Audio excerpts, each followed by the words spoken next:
नमस्कार दोस्तों, कैसे हैं आप सभी लोग?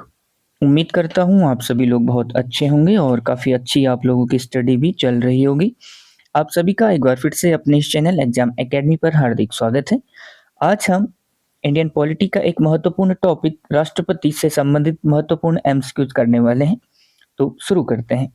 आज का पहला प्रश्न है, संविधान के किस अनुच्छेद में राष्ट्रपति के पद का प्रावधान किया गया है? ऑप्शन ए है आर्टिकल 52, बी है आर्टिकल 54, सी आर्टिकल 53 या फिर डी आर्टिकल 55। तो इस क्वेश्चन का जो सही आंसर है वो है ऑप्शन ए आर्टिकल 52। ठीक है, option A is the right answer.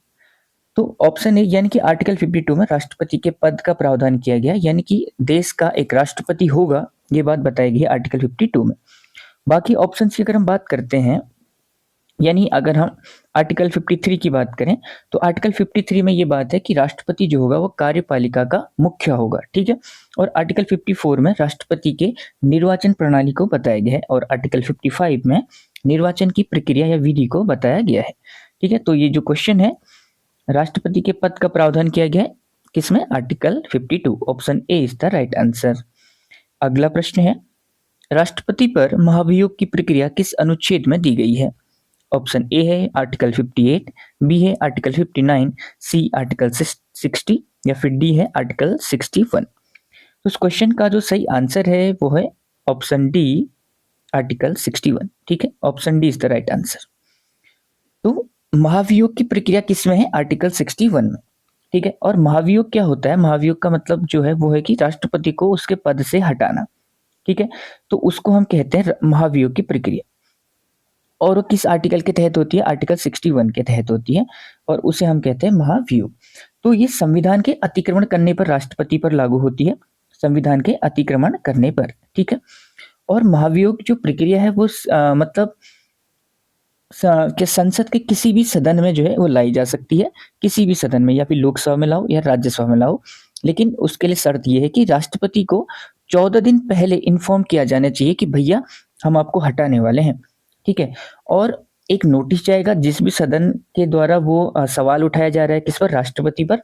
मान लो अगर लोकसभा से जा रहा है तो लोकसभा के टोटल सदस्यों के 1/4 लोगों के हस्ताक्षर होंगे और वो नोटिस 14 दिन पहले राष्ट्रपति के पास जाएगा। अगर उसके बाद वो जो बिल है, मतलब वो जो महाभियोग जो है वो फिर लोकसभा में प्रस्तुत होगा। और अगर लोकसभा के 2/3 यानी 2/3 लोगों के बहुमत से अगर वो पास हो जाता है तो उसके बाद दूसरे सदन में जाता है और दूसरे सदन जो है राष्ट्रपति पर लगे आरोपों की जांच करता है। और अगर वो जांच में सही पाए जाते हैं तो राष्ट्रपति को हटना पड़ेगा अपने पद से। ठीक है, तो ये जो प्रक्रिया है राष्ट्रपति को हटाने की, इसी को हम कहते हैं महाभियोग। तो option D is the right answer. ये आपने ध्यान रखना, बहुत ज्यादा इंपॉर्टेंट प्रश्न है। और यहीं पर अगर हम बात करते हैं इसकी आर्टिकल 60 की, तो इसमें शपथ प्रणाली है। शपथ किसकी? राष्ट्रपति की। तो ये भी आप ध्यान रख सकते हो। अगला प्रश्न है क्वेश्चन नंबर 3, राष्ट्रपति के चुनाव में प्रतिभाग करने वाले सदस्य निम्न में से कौन नहीं है? ठीक है, तो पहले तो ये कि आपने क्वेश्चन ठीक से पढ़ना है कि पूछ रहा कि कौन नहीं है। ऑप्शन ए राष्ट्रपति के निर्वाचित लोकसभा के निर्वाचित सदस्य, बी राज्यसभा के निर्वाचित सदस्य, तीसरा विधानसभा के निर्वाचित सदस्य और चौथा विधान परिषद के निर्वाचित सदस्य। तो ये जो क्वेश्चन है इसका सही आंसर है ऑप्शन डी। ठीक है, option D is the right answer. यानी कि राष्ट्रपति के चुनाव प्रणाली में लोकसभा के निर्वाचित सदस्य पार्टिसिपेट करते हैं, राज्यसभा के निर्वाचित सदस्य भी पार्टिसिपेट करते हैं और विधानसभा के निर्वाचित सदस्य भी पार्टिसिपेट करते हैं। ये जो लोकसभा और राज्यसभा, ये तो आपको पता होगा कि संसद के हैं। ठीक है, संसद में 2 सदन होते हैं, एक उच्च सदन एक निम्न सदन। तो लोकसभा और राज्यसभा जो है ये वो करते हैं, उसमें पार्टिसिपेट करते हैं इसके निर्वाचित सदस्य। और राज्यों में होते हैं विधानसभा। इसके अलावा जो केंद्र शासित प्रदेश है जहां पर विधानसभा अवेलेबल है, दिल्ली और पांडिचेरी, ठीक है, वहां के जो निर्वाचित सदस्य हैं वो भी इसके इलेक्शन में पार्टिसिपेट करते हैं। तो ये चीज भी आपको ध्यान रखनी है। लेकिन विधान परिषद के निर्वाचित सदस्य इसमें पार्टिसिपेट नहीं करते। ठीक है, option D is the right answer. ये आसान क्वेश्चन है लेकिन बहुत बार पूछा गया है। अगला प्रश्न है, राष्ट्रपति किस अनुच्छेद के तहत अध्यादेश जारी करता है? ऑप्शन ए है आर्टिकल 111, यानी 111, बी है आर्टिकल 124, सी है आर्टिकल 123 और डी है आर्टिकल 125। तो इस क्वेश्चन का जो सही आंसर है कि राष्ट्रपति किस अनुच्छेद के तहत अध्यादेश जारी करता है, तो option C is the right answer, यानी कि अनुच्छेद 123 के तहत राष्ट्रपति क्या करता है, अध्यादेश जारी करता है। ठीक है, अध्यादेश क्या होते हैं, अगर हम बात करते हैं अध्यादेश की, तो जब सदन में या सत्र में लोकसभा या राज्यसभा दोनों नहीं होते या फिर इन दोनों में से कोई एक नहीं होता, तब जो है अगर किसी भी मतलब परिस्थितियों के हिसाब से अगर कोई कानून बनाने की आवश्यकता होती है, तो राष्ट्रपति क्या करता है, कानून बनाता है। ठीक है, राष्ट्रपति कानून बनाता है और वही कानून जो है अध्यादेश कहलाती है। यानी कि लोकसभा के अनुपस्थिति में या राज्यसभा की अनुपस्थिति में या फिर दोनों की अनुपस्थिति में राष्ट्रपति के द्वारा जो कानून बनाए जाते हैं वो अध्यादेश कहलाते हैं, जो 6 हफ्तों तक वैलिड होते हैं। ठीक है, 6 सप्ताह तक या हफ्तों तक। ठीक है, और मैक्सिमम मतलब मैक्स टू मैक्स 6 महीने तक जो है लागू रह सकते हैं, 6 मंथ। ठीक है, तो ये आपको ध्यान रखना है। और इसमें एक बहुत ज्यादा महत्वपूर्ण प्रश्न ये बनता है कि जो ये अध्यादेश है ये कहाँ से लिए, भारतीय संविधान में कहाँ से लिए गए, तो ये 1935 के भारत शासन अधिनियम से लिए गए हैं। ये आपको बहुत ज्यादा ध्यान रखना है। ठीक है, ये दोनों क्वेश्चन बहुत ज्यादा महत्वपूर्ण है। एक तो ये कि अध्यादेश कहाँ से लिए गए हैं, तो 1935 के भारत शासन अधिनियम से, और दूसरा ये कि अध्यादेश जारी करता है किस आर्टिकल में है, तो आर्टिकल 123। ठीक है, तो ये आपको ध्यान रखना है। Option C is the right answer. तो जो क्वेश्चन है वो तो आपको ध्यान रखने हैं, उसके साथ साथ जो फैक्ट मैं आपको बता रहा हूँ वो सभी भी आपको ध्यान रखने हैं। अगला क्वेश्चन है, भारत में राष्ट्रीय आपात की घोषणा कौन करता है, तो ऑप्शन ए है राष्ट्रपति, बी है उपराष्ट्रपति, सी प्रधानमंत्री या फिर डी इनमें से कोई नहीं। तो अगर हम बात करते हैं राष्ट्रीय आपात की घोषणा कौन करता है, तो इस क्वेश्चन का जो सही आंसर है वो है ऑप्शन ए राष्ट्रपति। ठीक है, तो संसद की या फिर मंत्रिपरिषद की लिखित सिफारिश के बाद जो है देश में राष्ट्रीय आपात की घोषणा होती है, और राष्ट्रीय आपात की घोषणा कौन करता है, तो राष्ट्रपति करता है। ठीक है, तो अगर हम बात करते हैं आपातकाल की ना, तो आपातकालीन जो है शक्तियां होती हैं वो होती हैं टोटल 3। एक होती है क्या, राष्ट्रीय आपात। क्या होती है, राष्ट्रीय आपात। आर्टिकल 352 के तहत राष्ट्रीय आपात जो है राष्ट्रपति के द्वारा लगाया जाता है। और राष्ट्रीय आपात कब लगता है, जब कोई विदेशी आक्रमण हो जाए, मतलब कोई बाहरी आक्रमण हो जाए, या फिर देश के अंदर ही जो है कोई कलह हो जाए, मतलब यानी कि उसे हम कहते हैं सशस्त्र विद्रोह। ठीक है, तो इन परिस्थितियों में क्या होता है कि आर्टिकल 352 का यूज करता है राष्ट्रपति, और देश में आपातकाल की घोषणा करता है। और दूसरा होता है राष्ट्रपति शासन। देखो, आपातकाल जो होते हैं ना 3 प्रकार के होते हैं। एक हो गया आपका राष्ट्रीय आपात, दूसरा होता है राष्ट्रपति शासन, और तीसरा होता है वित्तीय शासन, वित्तीय आपात मतलब। ठीक है, 3 प्रकार के हो गए। तो राष्ट्रपति शासन क्या होता है, जब राज्य का संवैधानिक तंत्र विफल हो जाता है, फेल हो जाता है, यानी कि राज्य जो है वो मतलब कि शासन करने में असमर्थ है, तो तब जो है राष्ट्रीय शासन लगता है। और तीसरा होता है वित्तीय आपात। आर्टिकल 360 में जब देश में वित्त यानी पैसे की कमी हो जाती है, तो तब जो वित्तीय आपात लगता है। तो ये तीनों आपात जो राष्ट्रपति के द्वारा लगाए जाते हैं, इनकी घोषणा की जाती है। ठीक है, तो क्वेश्चन मैंने आपको ये चीज बताई कि आपातकालीन शक्तियां, ठीक है, आपातकालीन शक्तियां संविधान के भाग 18 में है। ठीक है, ये फैक्ट भी आप ध्यान रख सकते हो, भाग 18 में है। और आर्टिकल कितने में है, 352 में। 352 में क्या है, राष्ट्रीय आपात। राष्ट्रीय आपात कब लगता है, जब कोई बाहरी आक्रमण हो जाए या फिर देश के अंदर ही मतलब सशस्त्र विद्रोह हो जाए। ठीक है, और दूसरा अगर हम बात करते हैं तो राष्ट्रपति शासन। राष्ट्रपति शासन कब लगता है, जब राष्ट्रपति शासन की अगर हम बात करें तो आर्टिकल 356 में है। ये भी आपको ध्यान रखना है, राष्ट्रीय आपात 352 में और ये 356 में। और राष्ट्रपति शासन कब लगता है, जब राज्य का संवैधानिक तंत्र विफल हो जाता है। तीसरा होता है वित्तीय आपात, वो कौन सा है, आर्टिकल 360। ठीक है, और ये तब लगता है जब देश में वित्त की कमी हो जाती है, पैसे की कमी हो जाती है। ठीक है, और ये वर्तमान में ये अभी तक मतलब कभी नहीं लगा है। ठीक है, तो ये क्वेश्चन आपको ध्यान रखना है कि राष्ट्रीय आपात की घोषणा कौन करता है, तो option A is the right answer, राष्ट्रपति। अगला प्रश्न है, ये क्वेश्चन बहुत ज्यादा इंपॉर्टेंट है, ये आपको ध्यान रखना है। राष्ट्रपति को वीटो शक्ति किस अनुच्छेद के द्वारा प्रदान की गई है? ऑप्शन ए है आर्टिकल 123, बी है आर्टिकल 110, सी है आर्टिकल 108 या फिर डी है आर्टिकल 111। तो इस क्वेश्चन का जो राइट आंसर है वो है ऑप्शन डी, आर्टिकल 111। आर्टिकल 111 के तहत राष्ट्रपति क्या है, वीटो शक्ति मतलब राष्ट्रपति को वीटो शक्ति प्राप्त है। ठीक है, तो वीटो शक्ति की अगर हम बात करते हैं ना, वीटो पावर क्या होती है, यानी कि मतलब जो कोई विधेयक संसद में पास होने के बाद राष्ट्रपति के पास आता है। आपको शायद ये तो पता होगा कि कोई विधेयक कानून कैसे बनता है, पहले वो एक सदन में आएगा या लोकसभा में आएगा या फिर राज्यसभा में आएगा। उसके बाद वो लोकसभा में, अगर मान लो पहले वो लोकसभा में आया, उसके बाद वो पास होगा वहां से, उसके बाद वो जाएगा राज्यसभा, और वहां से भी अगर पास हो गया तो फिर राष्ट्रपति के पास जाएगा। राष्ट्रपति ने अगर उसमें हस्ताक्षर कर दिए तो फिर कानून बन जाएगा। ठीक है, तो वीटो पावर का मतलब होता है जब भी कोई विधेयक राष्ट्रपति के पास आता है तो राष्ट्रपति के पास 3 ऑप्शन होते हैं उस विधेयक पर कार्यवाही करने के लिए। एक तो ये होता है कि वो उस विधेयक को पास कर दे, पास कर दिया तो अभी तक विधेयक था, अब वो कानून बन जाएगा। दूसरा है कि उस विधेयक को रोक दे, यानी कि उसे हम कहते हैं पॉकेट वीटो। रोक दे का मतलब होता है राष्ट्रपति के पास ये मतलब एक पावर है कि वो किसी भी विधेयक को कितने भी समय के लिए अपने पास रख सकता है। ठीक है, तो वो रोक सकता है। मतलब पहला हो गया कि वो पास कर दे, दूसरा हो गया कि उसे रोक दे, तीसरा हो गया पुनर्विचार के लिए भेज दे। पुनर्विचार के लिए मतलब ये होता है कि राष्ट्रपति को लगता है कि ये जो विधेयक है ये है तो ठीक, लेकिन इसमें थोड़ा सा चेंज होना चाहिए, एक कोई पॉइंट उसमें चेंज होना चाहिए, तो पुनर्विचार के लिए भी वो भेज सकता है किसी भी विधेयक को। ठीक है, तो ये 3 उसके पास क्या होती है, पावर होती हैं, इन्हीं को हम कहते हैं वीटो पावर। क्या कहते हैं, वीटो पावर। ठीक है, ये आपको ध्यान रखना है, बहुत जरूरी है। लेकिन इसमें एक दिक्कत ये भी होती है कि जैसे कि कोई विधेयक को पास कर दे वो तो कानून बन गया, ठीक है, और रोक दिया तो फिर उसको मतलब वो कानून नहीं बनेगा वो। ठीक है, लेकिन तीसरा क्या हो गया कि पुनर्विचार। अगर लेकिन पुनर्विचार के लिए उसने भेज दिया राष्ट्रपति ने, तो पुनर्विचार के लिए वो किसी भी विधेयक को ना एक ही बार भेज सकता है। और पुनर्विचार, मान लो कि उसने कहा, मान लो उसने कोई पॉइंट हटाने के लिए जोड़ने के लिए कहा किसी विधेयक में, लेकिन माना अगर वो विधेयक वापस जाने के बाद दोबारा से सेम उसमें मतलब बिना किसी चेंज के अगर वो राष्ट्रपति के पास आता है तो राष्ट्रपति को उसमें साइन करना ही करना पड़ेगा।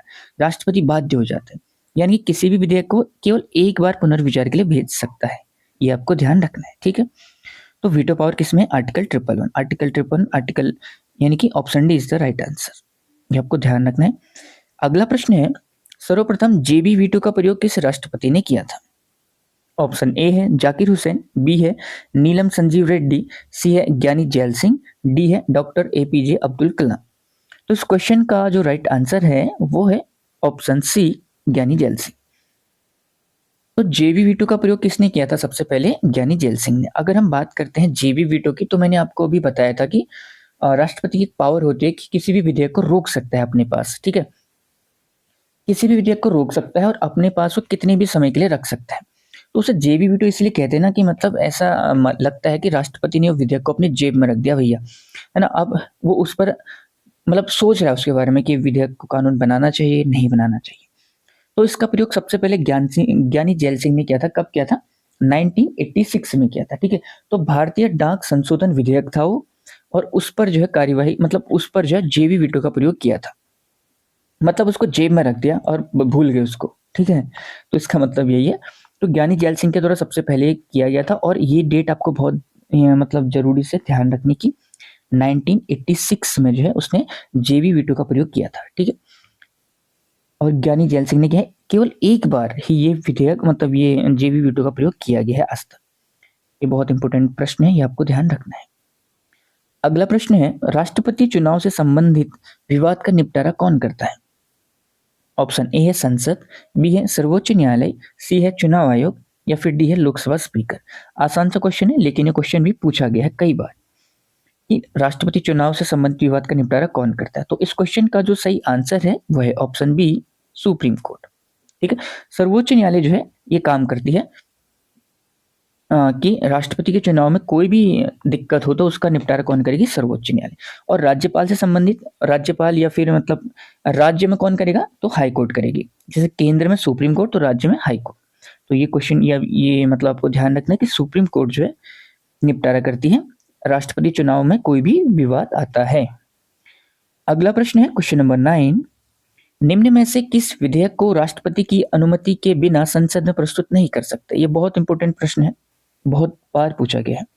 ऑप्शन ए है साधारण विधेयक, बी है संविधान संशोधन विधेयक, सी है वित्त विधेयक या फिर डी है इनमें से कोई नहीं। तो किस विधेयक को राष्ट्रपति की अनुमति के बिना संसद में पेश नहीं किया जा सकता? तो पहले तो आपको ध्यान रखना नहीं बोल रहे हैं। तो साधारण विधेयक में राष्ट्रपति की अनुमति जरूरी नहीं होती, ऑप्शन एक तो गलत हो गया। संविधान संशोधन विधेयक में भी राष्ट्रपति की अनुमति जरूरी नहीं होती। लेकिन वित्त विधेयक, option C is the right answer. वित्त विधेयक जो होता है ना, इसके लिए राष्ट्रपति की अनुमति बहुत जरूरी है। ये हमेशा लोकसभा में ही प्रस्तुत किया जाता है। कौन सा विधेयक? वित्त विधेयक हमेशा लोकसभा में पेश होगा और लोकसभा में तभी पेश होगा जब राष्ट्रपति की अनुमति पहले ली गई होगी, ठीक है। और वित्त विधेयक की अगर हम बात करते हैं तो आर्टिकल 117 में इसकी बात बताएगी कि आर्टिकल 117 में वित्त विधेयक की डेफिनेशन बताएगी। वित्त विधेयक का मतलब इसमें यही होता है मेनली कि कोष या फिर कोई सरकारी खर्च होगा या फिर कोई टैक्स से संबंधित इसमें चीजें होंगी, ठीक है। आर्टिकल 117 में ये बात बोली गई है। तो ये क्वेश्चन था और ये आपको ध्यान रखना है। अगला प्रश्न है, राज्य में राष्ट्रपति शासन किसकी सिफारिश या सलाह पर लागू किया जाता है? ऑप्शन ए है मुख्यमंत्री, बी है राज्यपाल, सी है मुख्य चुनाव आयुक्त या फिर डी है सुप्रीम कोर्ट का मुख्य न्यायाधीश। इस क्वेश्चन का जो सही आंसर है वो है ऑप्शन बी, राज्यपाल। Option B is the right answer. यानी कि राज्यपाल की सिफारिश पर राज्य में राष्ट्रपति शासन लगाया जाता है। और राष्ट्रपति शासन मैंने आपको भी बताया था कि कब लगता है, जब राज्य का संवैधानिक तंत्र विफल हो जाता है, ठीक है। और राष्ट्रपति शासन राज्यपाल की सिफारिश पर लगेगा और मिनिमम जो है मतलब ये पहले में 6 माह के लिए लगता है, केवल 6 माह के लिए लगता है। क्या लगता है 6 माह के लिए? राष्ट्रपति शासन। लेकिन मैक्सिमम अगर हम बात करेंगे तो ये 3 साल के लिए लग सकता है। 3 साल के लिए मैक्सिमम जो है राष्ट्रपति शासन लग सकता है। और ये तो मतलब आम सी बात है, जब से देश आजाद हुआ है तो बहुत बार लगा है। सबसे पहले शायद पंजाब में लगा था, सबसे ज्यादा बार ये यूपी में लगा है और सबसे लंबे समय के लिए जम्मू कश्मीर में लगा है।